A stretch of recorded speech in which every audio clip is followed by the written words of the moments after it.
Hello, आप सभी का स्वागत है टीचिंग बाय आर के माथुर यूट्यूब चैनल पर। पहली बार विजिट करें इस चैनल पर लाइक शेयर एंड सब्सक्राइब जरूर कर लीजिएगा। लगातार अपडेट आप तक पहुंचेगा। ठीक, बात करेंगे रेलवे जेई यानी आरआरबी जेई एग्जाम 2024।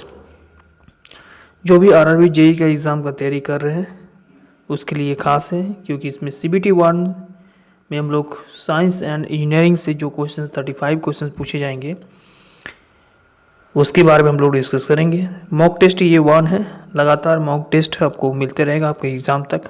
ठीक है, और लास्ट में एक मैराथन क्लास भी आपको मिलेगा। ठीक है, तो चलिए देर न करते हुए आज का पहला मॉक टेस्ट लगाते हैं। आंसर आप लोग दीजिएगा, इसी प्रकार से लगातार आप लोग जुड़िएगा हमारे साथ। तो आप 35/35 आराम से आप ले आइएगा मार्क्स। ठीक है, तो चलिए स्टार्ट करते हैं।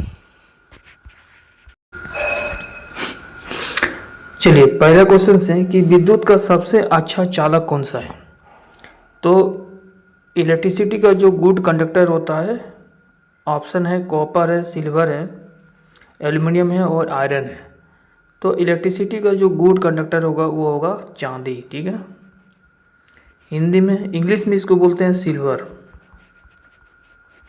आंसर हो जाएगा ऑप्शन नंबर 2 करेक्ट हो जाएगा। ठीक है, ऑप्शन नंबर 2 इस क्वेश्चन का आंसर हो जाएगा। क्लियर है, अगला क्वेश्चन पर चलते हैं। चलिए, नेक्स्ट क्वेश्चन है कि विद्युत इलेक्ट्रिसिटी का आविष्कार किस वैज्ञानिक ने किया था। इस प्रकार से क्वेश्चन आपको मिलेगा एग्जाम में देखने को। ठीक है, तो विद्युत इलेक्ट्रिसिटी का आविष्कार किस वैज्ञानिक ने किया था, तो आंसर हो जाएगा डॉक्टर गिलवर्ट ने। आंसर हो जाएगा ऑप्शन नंबर बी करेक्ट। ठीक है, ऑप्शन नंबर बी करेक्ट हो जाएगा। मैडम क्यूरी ने किसने किया था, मैडम क्यूरी रेडियम का खोज किया था। ठीक है, हार्ट्ज आवृत्ति का SI यूनिट है। आवृत्ति का क्या है, SI यूनिट है। ठीक है, और राइट ब्रदर्स ने क्या किया था, इसको आपको कमेंट में बताना है। डॉक्टर गिलवर्ट ने किया था इलेक्ट्रिसिटी का आविष्कार। ठीक है, अगला क्वेश्चन पर चलते हैं। चलिए, अगला क्वेश्चन क्या है कि 2 केविटी केनेस्ट्रॉन में सेकेंडरी केविटी जाना जाता है। ऑप्शन है बांचर केविटी के रूप में, केचर केविटी के रूप में, थर्मल केविटी के रूप में, या उपयुक्त में से कोई नहीं। आंसर हो जाएगा ऑप्शन नंबर बी यानी ऑप्शन नंबर 2 करेक्ट हो जाएगा, केचर केविटी के रूप में। ठीक है, अगला जो क्वेश्चन है ये सारा क्वेश्चन जो है CBT मोड पर आधारित एग्जाम पर है। ठीक है, अगला क्वेश्चन है कि सेंट्रीफ्यूगल पंप जो होता है में इम्पेलियर में लिक्विड का घूमना होता है, फ्री वॉर्टेक्स मोशन होता है। क्या होता है, free vortex motion. Option number यहाँ पर 2 जो होगा करेक्ट होगा, रेक्टिलिनियर नहीं होगा। ठीक है, फ्री वॉर्टेक्स मोशन होगा ऑप्शन नंबर बी यानी 2। ठीक है, अगला क्वेश्चन देखिए, डिजिटल सिग्नल में मुख्यतः कितने लेयर होते हैं। ठीक है, स्तर होते हैं कितने। ठीक है, तो डिजिटल सिग्नल जो होते हैं उसमें 2 लेयर होता है। ठीक है, ऑप्शन नंबर यहाँ पर क्या है, ऑप्शन नंबर 1 यहाँ करेक्ट हो जाएगा। अब देखिए, अगला क्वेश्चन है कि निम्नलिखित में से कौन सा प्रक्रम नॉन फेरस धातुओं को कटिंग और वेल्डिंग में प्रयुक्त होता है। ठीक है, निम्नलिखित में से कौन सा प्रक्रम नॉन फेरस धातुओं की कटिंग और वेल्डिंग में प्रयुक्त होता है। कार्बन आक्र वेल्डिंग नहीं होगा, अक्रिय गैस वेल्डिंग नहीं होगा, ये होगा निम्नलिखित आक्र वेल्डिंग। ऑप्शन नंबर 3 यहाँ पर करेक्ट हो जाएगा। ठीक है, चलिए, अगला क्वेश्चन है कि निम्नलिखित में से या निम्न में से कौन सा ऑप्शन आपको बताना है कि 100 मीटर से ज़्यादा हेड वाले वाटर फिल्टरिंग के लिए उत्तम कौन सा होता है। तो ऑप्शन क्या है, रिसिप्रोकेटिंग पंप, ये नहीं होगा। शेरनी में 2 या 2 से अधिक पंप का इस्तेमाल नहीं हो सकता है। इसमें एक ही सिग्नल का यूज होगा जो एम्पलीफायर के रूप में होगा। ठीक है, आंसर देखिए ऑप्शन नंबर 4 में है। ठीक है, ऑप्शन नंबर 4 यहाँ पर करेक्ट हो जाएगा। चलिए, अगला क्वेश्चन देखिए, इनमें से कौन सा निष्क्रिय अवयव विद्युत धारा के प्रभाव का विरोध करता है। तो आपको पता होगा जब करंट जो पास होता है वो बैरियर के रूप में रेजिस्टेंस काम करता है। आंसर हो जाएगा ऑप्शन नंबर 1 कैपेसिटर नहीं होगा, ये तो एनर्जी को स्टोर करता है, ये होगा एनर्जी स्टोर डिवाइस होता है, ये एक प्रकार का एनर्जी स्टोर डिवाइस होगा, ठीक है। इंडक्शन भी नहीं होगा, स्विच भी नहीं होगा। चलिए अगला क्वेश्चन देखिए, कनेक्ट करने पर अवशोषित पिंडों के बीच कोई धारा प्रवाहित नहीं होती है, यदि इनमें से एक समान क्या होगा। देखिए, कनेक्ट करने पर अवशोषित पिंडों के बीच कोई धारा प्रवाहित नहीं होती है, इनमें से आपको बताना यदि इनमें से एक समान होगा। देखिए, आवेश की यदि मात्रा यदि समान होगा, दोनों के आवेश की मात्रा यदि इक्वल होगा, तो ऐसे कंडीशन में जो कनेक्ट होगा किसी भी सर्किट में, वह चार्ज जो होगा वो प्रवाहित नहीं होगा। अगला क्वेश्चन देखिए कि लेमिनेटेड स्प्रिंग बना होता है, लेमिनेटेड स्प्रिंग जो होगा वो किससे बना होता है। तो देखिए, प्लेट के समान लंबाई परंतु भिन्न मोटाई के बना होता है। ऑप्शन नंबर 1 यहाँ पर सही हो जाएगा। चलिए अगला सवाल देखिए कि बेल कॉमन चक्र में निम्नलिखित में से क्या सम्मिलित होती है। तो ये 2 एंटीपोडिक प्रक्रम होती है, सिस्टमेटिक होती है, और 2 स्थिर दाब प्रक्रम होती है, ठीक है। 2 कांस्टेंट प्रेशर होगा, ठीक है, स्थिर रेस्ट प्रेशर सिस्टम होगा, और 2 एंटीबॉडिक प्रक्रम सिस्टमेटिक होगा, ठीक है। ऑप्शन नंबर 1 ही सही है, बाकी सब आयतन है, ये सब नहीं होगा। अगला देखिए, ऐसा इलेक्ट्रॉनिक सर्किट जो किसी भी सिग्नल की शक्ति को बढ़ाने की क्षमता रखता है, उसे हम क्या बोलते हैं, उसको हम बोलते हैं रेक्टिफायर, ठीक है, प्रवर्धक के रूप में जानते हैं उसको। हम लोग डीसी नहीं बोलते हैं, डायरेक्ट भी नहीं बोल सकते हैं, दृष्टिकारी भी नहीं बोल सकते हैं, ऑसिलेटर भी नहीं बोलते हैं, मल्टी वाइब्रेटर भी नहीं बोल सकते, उसको हम बोलते हैं प्रवर्धक के रूप में, ठीक है। आंसर हो जाएगा ऑप्शन नंबर 2।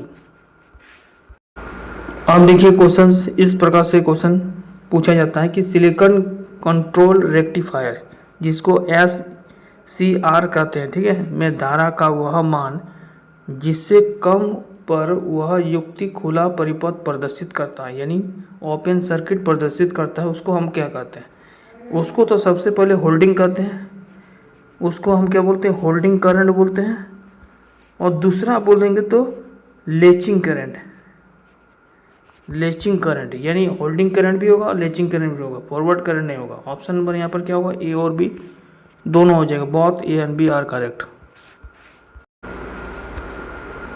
चलिए अगला क्वेश्चन है कि निम्नलिखित में से या निम्न में से कौन सा युक्ति डिजिटल लॉजिक सर्किट, है ना, सर्किट मतलब परिपथ, डिजिटल लॉजिक परिपथ का एक उदाहरण नहीं है, ध्यान रखिएगा।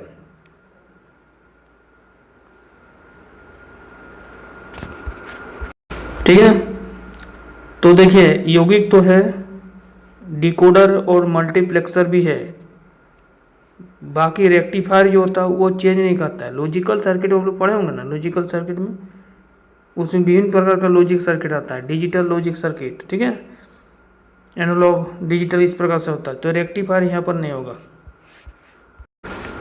चलिए अब देखिए यहाँ पर बोल रहा है कि टेपिंग एक ऑपरेशन है, क्या है, ये एक आंतरिक थ्रोड का कटिंग होता है। ऑप्शन नंबर बी यहाँ पर करेक्ट हो, बाहरी नहीं होगा, चेप्टी तो होगा ही नहीं, अंतिम होल भी नहीं होगा, तो ये इंटरनल थ्रोड कटिंग होता है टेपिंग। चलिए अब देखिए, सिलिकॉन नामक जो होगा अर्धचालक यानी सेमीकंडक्टर, वो पदार्थ की प्रतिरोधता है, रेजिस्टिविटी होती है। सिलिकॉन जो होता है, एस सिलिकॉन हो जर्मेनियम हो, ये दोनों जो एग्जांपल है वो किसका है, सेमीकंडक्टर का है, सबसे पहले आपको मालूम होना चाहिए। और सेमीकंडक्टर क्या होता है, इंसुलेटर और कंडक्टर के बीच में होता है, ठीक है, सेमीकंडक्टर होता है। तो सिलिकॉन जो होता है, यहाँ पर लिखा है कि सिलिकॉन नामक अर्धचालक यानी सेमीकंडक्टर पदार्थ की प्रतिरोधता यानी रेजिस्टिविटी होती है, वो 10⁻³ ओम मीटर के बराबर होगा, ठीक है। आंसर हो जाएगा ऑप्शन नंबर 1 नहीं होगा, ऑप्शन नंबर 2, ऑप्शन नंबर 2 यहाँ पर करेक्ट हो जाएगा। अगला क्वेश्चन देखिए कि एक बिंदु आवेश Q को अन्य नियत बिंदु आवेश के गीत एक वृत्तीय पथ के साथ साथ गतिमान किया जाता है।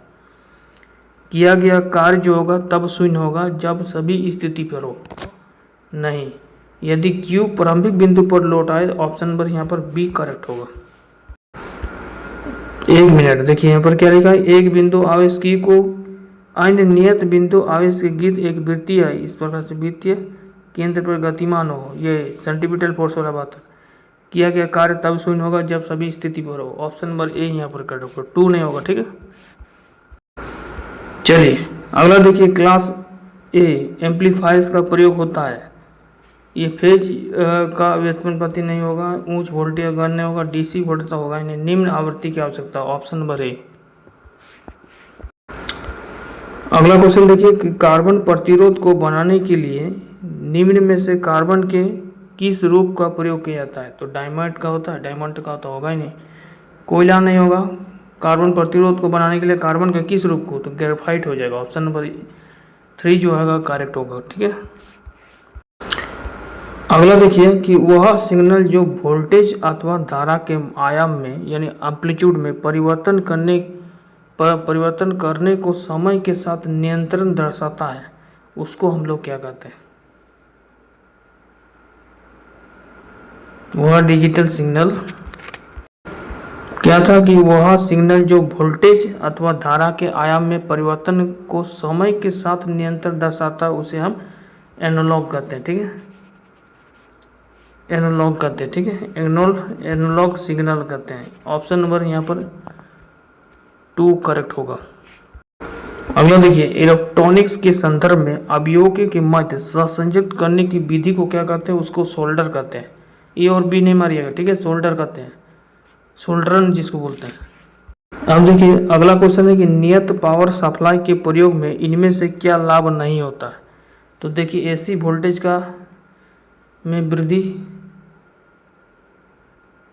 एसी वोल्टेज सप्लाई में वृद्धि, 1 मिनट, देखिए नियत पावर सप्लाई के प्रयोग में से इनमें से क्या लाभ नहीं होता? एसी वोल्टेज में वृद्धि नहीं होगा, ये ऑप्शन हटा दीजिए। प्रचलन आयु में वृद्धि सही होगा, कार्य क्षमता में होगा और विश्वसनीयता में वृद्धि भी होगा, ऑप्शन नंबर ए यहाँ पर, क्योंकि नहीं पूछा गया ना, आंसर हो जाएगा 1 नंबर। अगला जो क्वेश्चन है कि एक पेट्रोल इंजन की लगभग क्षमता क्या होती है? इफिशियंसी पूछ रहा है, पेट्रोल इंजन की इफिशियंसी 20% नहीं होगा, 40% नहीं होगा, 90% भी नहीं होगा, 70% हो जाएगा आंसर। याद रखिएगा ये क्वेश्चन जो है इम्पोर्टेंट है, 2024 में भी हो सकता है किसी एग्जाम में पूछेगा। एक पेट्रोल इंजन की जो इफिशियंसी होती है अप्रॉक्सीमेशन, कम से कम अप्रॉक्सीमेशन देखा जाए तो ये 70% होगा। ठीक है।